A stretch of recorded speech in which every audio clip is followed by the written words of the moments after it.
Hello everyone, this is a review of the Aiyima T9 PRO. Overall, it has really great sound.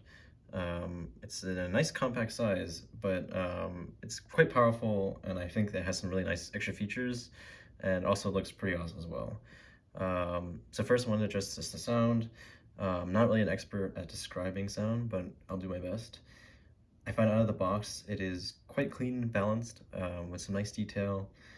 I use some Mica MB42X speakers, which are relatively budget and inexpensive, but I think they sound generally pretty good for the price.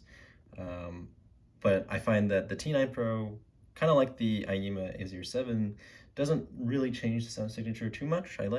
Which is something I like. It's fairly clean. Maybe if you were looking for like a high-end tube amp sound, then maybe you wanted a warmer sound, and maybe like the T9 Pro is slightly warmer than the A07, but it's hard to say. I haven't done side-by-side comparisons. I do have a A07 around, so I would probably have to do some testing. So I could be mistaken with the warmness, but generally I find them fairly close, fairly clean, and the T9 Pro packs plenty of power for my setup, and I find it outputs a very nice full sound. One cool thing it has, if you want to change the sound signature, has a bass and treble adjust. So I'll just kind of demo it for you. If you double click the knob here, you can adjust the bass. It goes from 0 to 9, I think, and double click again, then you have treble.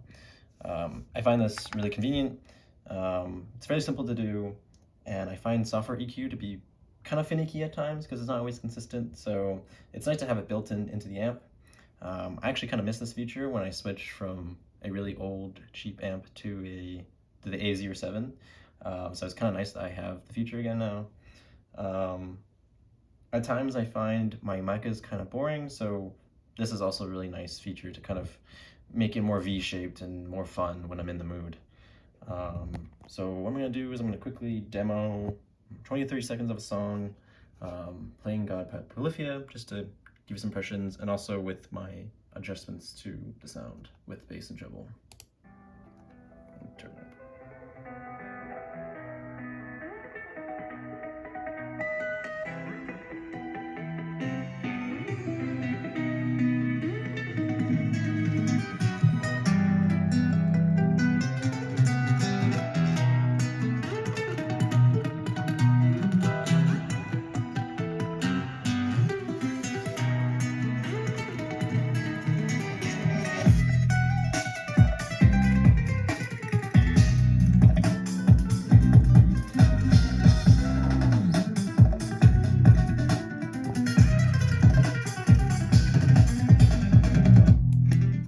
Okay, so that was just a quick little demo.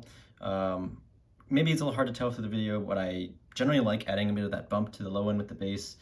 Makes it a bit more exciting and thumpier, but the guitars are still very crisp and clear. The mids aren't really masked by that, which I really appreciate. And when I crank this, the speakers and the speakers in the amp make it sound very full and immersive. So that definitely is a really great thing. You also notice that on the amp while it's playing, you have the VU meter here and the kind of dotted ring at the bottom of this. So they kind of respond to the music, which is pretty cool. One little gripe I have with that is you kind of have to turn it, in my experience, I had to turn it up quite loud to get it to be super responsive. This one generally doesn't move a ton unless you really turn it up. This could actually maybe be my problem as well, because my micas are fairly easy to drive, I believe. So maybe if you ran it with a bit more demanding speakers, then you could have it run at a reasonable volume while also having it be reacting pretty excitingly. I also have a preamp here. I'm running my audio setup with a Shit Maggie Heresy, which is also a headphones amp, and it's right now serving as a preamp using RCA, so that could be boosting it as well too much. Not really a big deal, but just wanted to mention that just in case people think that their VU meters are not working. It's probably working, but maybe just to turn it up a bit. But it's still a cool feature. I'm glad to have it. I'm also maybe misinterpreting the VU meter because I've never really used one before, so it's possible it's measuring the overall sound regardless of, you know, the input signal, because I have the input signal cranked on my computer, so there's that. Another cool feature I want to mention is you have a bunch of different inputs. So if you press this button once, a couple times, you have the aux, which is I'm using right now with RCA. If you press this once, you get USB, there's coax, there's optical, and it doesn't say here, but there's also Bluetooth. Oh, there it is. So, and when it is on, actually, it's searching for a Bluetooth device, and I did test this with my phone. Works pretty great. All you do is you wait for that icon to show up. It'll show up under, it will say like BT Hi-Fi Audio. You click on that and it'll connect, works pretty well. And then usually like a number pops up just to show you the sampling rate of that. But right now, like I said before, I use it with aux and RCA. I did test it with USB as well, and that works really great. It's plug and play, you don't need to install anything. And USB and optical cables are included in the box. Let's see here, what else do I want to mention? Two other small things I want to note. The knob is really nice quality, actually. It's like stepped instead of just being continuous, which I think is a really nice touch. I don't know if you can see this here. That's this horrible angle. But yeah, like each step constitutes as one increment of the volume, which is makes it really easy to precisely adjust that. And it feels really nice too. The amp also came with a remote, which is pretty nice, but I haven't tested it because I don't have AAA batteries. So if someone wants to test that, go for it. I really like having it. I'll probably at some point test it out myself, because I think it's really convenient. Right now I'm using a desktop setup, as you can see, with my keyboard and monitors here, but if you had this set up on like standing speakers and like a bit more like a TV setup, the remote I can see can come really handy to just adjust the volume.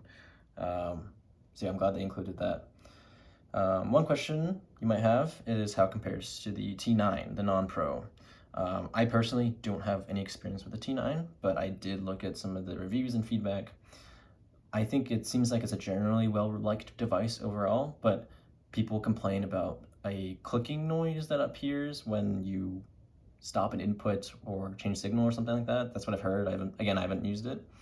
I can safely say that the T9 Pro doesn't have this issue at all. There's no clicking, nothing like that. And I think if you look at Aiyima's like promo video for the T9 Pro, they also demo that. So I'm glad they intentionally fixed that and saw all the feedback from that noise.